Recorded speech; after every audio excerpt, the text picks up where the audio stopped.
आप मुझे ये बताइए कि कब तक आप नेहरू, इंदिरा गांधी या राहुल गांधी को दोष देंगे? लेकिन मैम फिर भी मोदी जी ने बहुत कुछ किया हुआ है हमारे पाकिस्तान में, जो आज उनका जो बुरा हाल हुआ है। इनको इनकी भाषा में क्या कहते हैं पता है?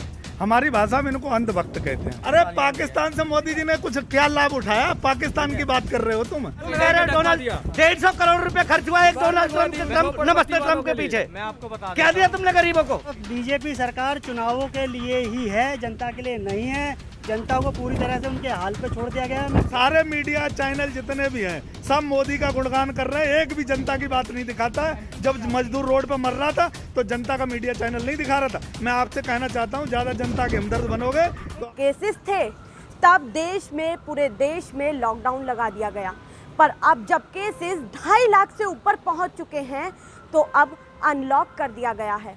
पर सवाल उठता है, अनलॉक पर नहीं, सवाल उठता है कि इंतज़ाम कितने हैं, हमारे पास इंतज़ाम कितने हैं, केंद्र सरकार ने कितनी सुविधाएं जो हैं सभी के लिए कर रखी हैं, कितने इंतज़ामात हॉस्पिटल्स में हैं, और जो अगर स्थिति बिगड़ने वाली है तो उन स्थिति को सुधारने के लिए कितने इंतज़ामात सरकार ने किए हैं। इसी विषय को लेकर के आज काफ़ी लोग हमारे साथ यहाँ पर हैं, इनसे बात करने वाले हैं। अब कौन मर रहा है? कोरोना में कोई उद्योगपति, कोई अरबपति, कोई नेता मरा? नहीं मरा। जनता मर रहेगी। अब जितना मर रहा है गरीब मर रहा है। अभी खोड़ा की बात देखी थी तो आपने, खोड़ा में एक महिला को, जो गर्भवती महिला थी, वो हॉस्पिटल पूरे नोएडा, दिल्ली और गाजियाबाद घूमती रह गई और कहीं उसे इलाज नहीं मिला। अमित शाह जी को क्या लेना देना? अमित शाह जी को तो अपनी रैली से मतलब है। जहाँ भारतीय जनता पार्टी जीतनी चाहिए, देश जाए भाड़ में। चाइना 200 किलोमीटर अंदर घुस के आ गया है, अमित शाह जी को क्या लेना देना है? अमित शाह जी को तो सिर्फ चाहिए सत्ता चाहिए। वो बिहार में कैसे सत्ता बनेगी? उन्हें चाहे कुछ भी रैली करना पड़े। 150 करोड़ रुपए उन्होंने रैली में खर्च किया है। और जिस दिन मजदूर मर रहा था ना रोड पे, 1 रुपये भारतीय जनता पार्टी ने मजदूरों को नहीं दिया। 1 रुपये मजदूरों के लिए कहीं से कोई खर्च नहीं किया। और भारतीय जनता पार्टी मजदूरों का मरने का तमाशा देख रही है। और मजदूर और गरीब और व्यापारी और जितना भी एक मीडियम क्लास तबका है, 14 करोड़ लोगों की अब तक नौकरी जा चुकी है। और वो सब मरने के इंतजार है। वो भारतीय जनता पार्टी का अपना वोटर बना रहे, भारतीय जनता पार्टी के नेता बने रहे। और भारतीय जनता पार्टी पर सत्ता की लालची पार्टी है, उसे सत्ता चाहिए, सत्ता में वो बनी रहे। पूरे बिहार में कोरोना से उन्हें कोई लेना देना नहीं। मैं अमित शाह के भाषण सुन रहा था। अमित शाह, मेरे गरीब भाइयों, मेरे व्यापारी भाइयों और मेरे मजदूर भाइयों, तुम्हारा पूरे बिहार में बिहारी कहा जाता है तुम्हें। अरे अमित शाह जी, तब तुम कहाँ चले गए थे? तुम 120 दिन बाद निकल के आए हो, जब बिहार एक बिहार का बच्चा रोडों पे मर रहा था, जब जनता खाना खिला रही थी, जनता पानी पिला रही थी, और अमित शाह अपने घर में घुसा बैठा था। मोदी जी अपने महल में बैठे हुए थे। तो जनता से प्यार नहीं है उन्हें सत्ता से प्यार है। सर, क्या कहेंगे, लॉकडाउन के बीच स्थिति किस तरीके से संभाली है केंद्र सरकार ने? मैम ये मानूंगा कि स्थिति जैसी भी थी, हाँ। पब्लिक को भी थोड़ा बहुत साथ देना चाहिए था। हाँ। लेकिन मैम फिर भी मोदी जी ने बहुत कुछ किया हुआ है हमारे पाकिस्तान में, जो आज उनका जो बुरा हाल हुआ है, आज वो भी रो रहे हैं। आज आपका एक यूपी में और भी एक केस पास हुए हैं आपके, जो गौ हत्या के कारण हुए हैं, जिसके 5 लाख रुपए की जुर्माना और 5 साल की सजा। इससे पहले क्यों नहीं किया था विपक्ष वालों ने? इससे पहले भी कुछ करना चाहिए था ना। पाकिस्तान का हाल किस तरीके से बिगड़ा है? मैम ये आपको ही पता होना चाहिए। जिस समय ये हमारे ये अभिनंदन जी को जो अंदर गए थे वहाँ पे, जो वहाँ उनके कैद में थे, वहाँ से आना बहुत ही बड़ी बात थी। मोदी जी ने उन्हें लेके आए। और कौन लेके आएगा मैम, आप ही बताइए। हमारे देश में जो ये इनकी भाषा में क्या कहते हैं पता है? हमारी भाषा में इनको अंधभक्त कहते हैं। ये अंधभक्त ऐसे होते हैं कि जो मोदी जी कहते हैं उतना सुनते हैं, उससे अलावा इनको पता नहीं है दुनिया में क्या होता है। क्या होता है? अनुभक्त का क्या मतलब है? इसमें आप ये होता है, दिल्ली में केजरीवाल है, मेरा दिल्ली का ही वोट है, ठीक है। मेरा ना आज तक राशन कार्ड बना हुआ है वहाँ का, और नहीं मुझे कोई ऐसी सुविधा मिली है इस पूरे लॉकडाउन में। अब बता दिए, नहीं है तो मैं आपको ना DL दिखा देता हूँ। अच्छा, दिल्ली से आपको कोई सुविधा नहीं मिली? जी, ये मेरा DL है द्वारका मोहन गार्डन का, M14।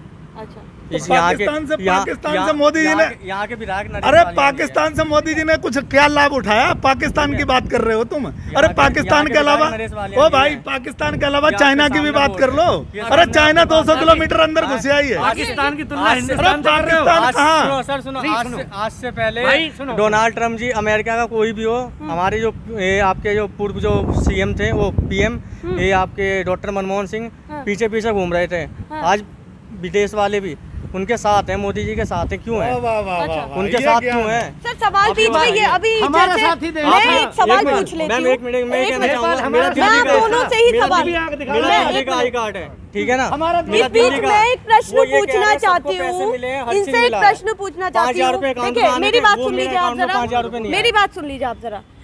अभी ये कहा जा रहा है, जिस तरीके से आपने बताया कि डोनाल्ड ट्रंप यहाँ पर आए, तो यहाँ पर आए और जिस तरीके से पूरे देश में चर्चाएं रही कि डोनाल्ड ट्रंप यहाँ पर आ रहे हैं, देश में रहे, विदेशों में भी रही है, तो ये हमारे लिए एक बहुत गर्व की बात है ना? पर सवाल लगातार ये उठे कि गरीबों को छुपाने के लिए दीवार लगा दी रोड के पास। दीवार क्यों लगवाई? अगर दीवार नहीं लगवाते, ये दिखाते कि हमारे गरीब लोग यहाँ झुग्गियों में रह रहे, झोपड़पट्टी, जिन्हें खाना भी नहीं मिल रहा उन्हें। तुम कह रहे हो डोनाल्ड 150 करोड़ रुपए खर्च हुआ एक डोनाल्ड ट्रंप, नमस्ते ट्रंप के पीछे। मैं आपको बता क्या दिया तुमने गरीबों को? यहाँ और भी लोग आए हुए हैं, अभी रुके हैं, ये जाते हुए इन्होंने हमको यहाँ पर रुके हैं, ये कहीं जा रहे हैं। कहाँ से आ रहे हैं आप? मैं यहीं गाजियाबाद से आ रहा हूँ। अच्छा, क्या कह रहे थे अभी आप? ये जो 80,000 ट्रेन थी, केजरीवाल का दावा था 1 लाख बेड हैं, नरेंद्र मोदी बीजेपी गवर्नमेंट का दावा था कि हमने इतनी ट्रेनों में आइसोलेशन वार्ड बना दिए हैं, क्वारंटाइन के लिए बना दिया है। वो कहाँ गए? एकाएक कहाँ गायब हो गए? 10-20 ट्रेन, 50 ट्रेन बॉम्बे और दिल्ली क्यों नहीं खड़ी कर रहे हैं? किसने रोका हुआ है? अगर वो बनी थी तो कहाँ गई वो सब एक से ढोंग था, क्योंकि ना तो मैं देखने जा रहा हूँ ना आप देखने जा रहे हैं। एक आम आदमी की आवाज़ या एक आम आदमी को कितना पता चलता है? एक न्यूज़ चैनल के थ्रू, एक पेपर मीडिया के चैनल भी थ्रू, और चैनल, राइट, बिल्कुल सही बोल रहे हैं। ये तो याद होगा जब ये करेंसी बंद हुई थी और 2000 का नोट आया था, तो एकदम वो आता था कि 2000 के नोट में लगी है चिप। एक बहुत अच्छे न्यूज़ चैनल के बहुत अच्छे एंकर बोलते थे। आज उनसे कोई क्वेश्चन करे कि वो कहाँ थी चिप, तुमने कैसे चिप देखी थी, उस चिप को बताओ, दिखाओ तो सही हमें वो चिप। लॉकडाउन के समय में केंद्र सरकार ने किस तरीके से स्थिति संभाली है? नहीं, मुझे नहीं लगता। लॉकडाउन में क्या था कि लॉकडाउन जो 22 मार्च को जो पहला लगा है, वो सिर्फ जो है वो 22 मार्च की जगह वो 10 दिन पहले लगना चाहिए था। वो नहीं लग पाया क्योंकि उसका एक बहुत बड़ा कारण था, क्योंकि एमपी में कांग्रेस की सरकार गिरा के बीजेपी की सरकार बनानी थी। जैसे ही जो है शिवराज ने जो है वो लिया और वो है। और ट्रम्प तो चलिए एक अंतर्राष्ट्रीय वो है, और वो भी एक बहुत बड़ी गलती रही है, क्योंकि ट्रम्प के उसमें ना देखा। ये लॉकडाउन जो है जो 22 मार्च से पहले लगना चाहिए था, और पहले भी अगर नहीं लगा तो वो जो है जो 22 मार्च को लगा है, वो 22 मार्च से पहले 1 हफ्ते 10 दिन पहले लगना चाहिए था। जी देखिए, सरकार की जिम्मेदारी क्या होती है? जो सरकार में लोग बैठे हुए हैं उनकी मेन जिम्मेदारी क्या होनी चाहिए? जनता सरकार क्यों चुनती है? जनता किसी को वोट क्यों देती है? बड़ी उम्मीद से देती है कि ये हमें 2 वक्त का खाना देंगे, हमारे रहने के लिए छत देंगे, और अगर हमारे ऊपर कोई बीमारी आती है, कोई मुसीबत आती है, तो हमारा सरकारी अस्पताल में फ्री इलाज हो जाए। यही 3 मौलिक सुविधाएं मानी जाती हैं। अब अगर प्रधानमंत्री जी या गृह मंत्री जी ये कह रहे हैं कि जी आप आत्मनिर्भर बनिए, आप खुद अपने आप को देखिए, हम सक्षम नहीं हैं, तो क्या प्रधानमंत्री जी व्यापारियों के लिए सक्षम है? व्यापारियों के लिए तो आपने सारी व्यवस्थाएं कर दी। आप कहीं भी जाइए तो भाई व्यापारियों के लिए तो सब हो रहा है जी। उनको लोन देना है, लोन मिल रहा है, उनके लिए सारी योजनाएं आ रही हैं। आज मैं टाइम्स ऑफ इंडिया पढ़ रहा था, तो टाइम्स ऑफ इंडिया में आज न्यूज़ आई है कि अडानी का सबसे बड़ा प्लांट लग रहा, तो उसके लिए तो सरकार के पास पैसा है। अडानी और अंबानी को देने के लिए सरकार के पास पैसा है, लेकिन जो गरीब मजदूर, आप भी देख रहे होंगे डेली लाखों मजदूर अभी बेघर हो गए, डेली सैकड़ों मजदूर मर रहे हैं, भूख से मर रहे हैं, कुछ लोगों को इलाज नहीं मिल पा रहा है, अस्पतालों में उनके पास प्रॉपर व्यवस्था नहीं है, अस्पताल भी अपनी जिम्मेदारी पूरी तरीके से नहीं निभा रहे हैं। तो इस चीज़ की जिम्मेदारी सरकार की होनी चाहिए या फिर इसकी जिम्मेदारी विपक्ष लेगा? अगर सरकार जिम्मेदारी नहीं ले रहा है, विपक्ष कोई काम करना चाह रहा है, विपक्ष का कोई नेता कुछ काम करना चाह रहा है तो आप उससे क्रॉस क्वेश्चन करने लगते हो, जी आप ऐसे क्यों कर रहे हैं, आप वैसे क्यों कर रहे हैं। भाई कोई तो जिम्मेदारी लेगा इसकी। अभी उन्होंने बयान दिया है कि कहीं ना कहीं अगर केंद्र सरकार से चूक हुई तो विपक्षी पार्टियों ने क्या किया, ये बताइए। तो क्या कहेंगे इस पर? आप मुझे ये बताइए कि कब तक आप नेहरू, इंदिरा गांधी या राहुल गांधी को दोष देंगे। सरकार ने मोदी को प्रधानमंत्री बनाया है और अमित शाह इस समय गृह मंत्री है। अमित शाह जी तो मुझे लग रहा है गृह मंत्री नहीं, चुनाव मंत्री है। जब चुनाव आता है तो अमित शाह जी प्रकट हो जाते हैं और जब कभी देश के ऊपर कोई मुसीबत आती है तो अमित शाह जी विलुप्त हो जाते हैं। 2 महीने अमित शाह जी नहीं दिखे, लेकिन अब बिहार में और बंगाल में चुनाव है तो अब ये फिर से प्रकट हो गए। तो जिम्मेदारी सरकार को लेनी चाहिए, विपक्ष कोई जिम्मेदारी नहीं लेगा। विपक्ष का तो काम होता है सरकार से सवाल करना, और विपक्ष सरकार से सवाल नहीं करेगा तो कौन करेगा? अगर विपक्ष ही ये काम करेगा तो फिर सरकार क्या करेगी? सरकार को, जनता ने सरकार को किस लिए चुना है? बहुत अच्छा सवाल इन्होंने उठाया कि अगर केंद्र सरकार काम ही नहीं करना चाहती तो विपक्ष को ही सारी चीज़ें सौंप देनी चाहिए। अगर विपक्ष से ही सवाल करने हैं तो केंद्र सरकार का क्या मतलब रह जाता है? कुछ कह रहे थे। मैं ये कह रहा था कि आप अगर ज़्यादा जनता की आवाज़ उठाओगे तो आप पे भी मुकदमा कायम हो जाएगा। इसलिए उन्हें, जो जनता मर रही है मरने दो। अमित शाह और मोदी जी को देश में सरकार बनाने दो। जो लोग खाना बांट रहे बस उन्हें सरकार चाहिए। सरकार बिहार में चाहिए, उसके बाद वहाँ बंगाल में चाहिए, बंगाल में उन्हें सरकार चाहिए, और उसके बाद फिर उत्तर प्रदेश में उन्हें सरकार चाहिए। जनता मरती है तो भाड़ में जाओ, मरने दो। और ज़्यादा सारे मीडिया चैनल जितने भी हैं सब मोदी का गुणगान कर रहे हैं, एक भी जनता की बात नहीं दिखाता है। जब मजदूर रोड पर मर रहा था तो जनता का मीडिया चैनल नहीं दिखा रहा था। मैं आपसे कहना चाहता हूँ, ज़्यादा जनता के हमदर्द बनोगे तो आप भी जेल काटोगे। इसलिए जनता की बात छोड़ दो। किसी बीजेपी के जो भक्ति का गुणगान करे मोदी का, उसकी सुनो। बस जनता अपने हाल पर छोड़ दो, इनको सरकार बनाने दो।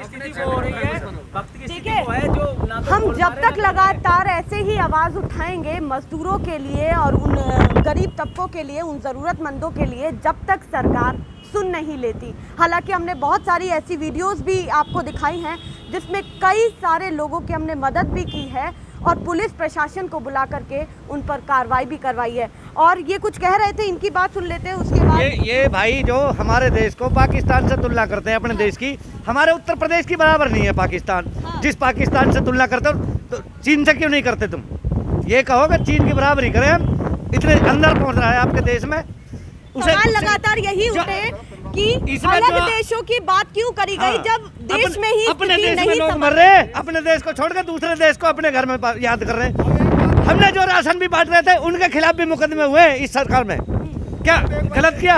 किसी को खाना देना गलत बात है क्या? आप क्या कहेंगे, किस तरीके से लॉकडाउन में जो है स्थिति इस बार केंद्र सरकार ने संभाली? लॉकडाउन पे पहले भी जब लगाया था तब भी राजनीति हावी थी। उस समय बिहार और दिल्ली, मध्य प्रदेश और दिल्ली बीजेपी के मन में था कि वहाँ सरकार कैसे बने। दिल्ली का चुनाव कराना जरूरी था, नमस्ते ट्रम्प कराना जरूरी था। इनको पहले आगाह था। 30 जनवरी को हमारा पहला केस केरल में आने के बावजूद भी इन्होंने इतना डिले किया। ना ही सैनिटाइज़र की व्यवस्था करी, ना मास्क की, मतलब किसी भी तरह की कोई तैयारी नहीं थी। नमस्ते ट्रम्प की तैयारी चल रही थी। उसके बाद जब स्थिति बिगड़ती गई, फिर इनको बिहार चुनाव नज़र आने लगा, राज्यसभा यहाँ के प्रधानी के चुनाव। मतलब बीजेपी सरकार चुनावों के लिए ही है, जनता के लिए नहीं है।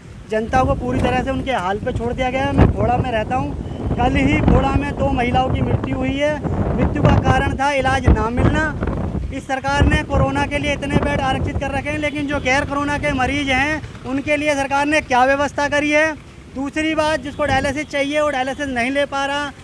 हॉस्पिटल बंद हैं, प्राइवेट हॉस्पिटल डर के मारे पेशेंट को मना कर देते हैं। जो महिला मरी वो 8 हॉस्पिटलों के चक्कर खाने के बाद सुबह 5 बजे से एम्बुलेंस के शाम के 6 बजे तक एम्बुलेंस में रही और लास्ट में दम तोड़ दिया।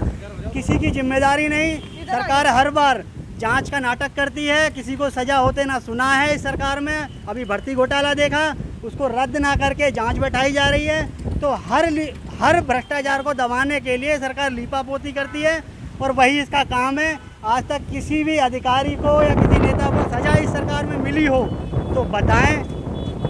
चलिए, सवाल यही है कि सरकार ने किस तरीके से जो है स्थिति संभाली इस लॉकडाउन के बीच, और अब अनलॉक हो चुका है तो अगर स्थिति बिगड़ती है तो कितनी सरकार तैयार है जनता के लिए और उन मरीजों के लिए जो इस समय घर पर मर रहे हैं, पत्रकार मर रहे हैं, सड़कों पर लोग मर पड़े हैं और अस्पतालों के बाहर जो लोग हैं लगातार खड़े हैं। अगर आपकी भी राय है तो कमेंट सेक्शन में ज़रूर बताइएगा। अगर वीडियो पसंद आए तो लाइक शेयर और सब्सक्राइब करना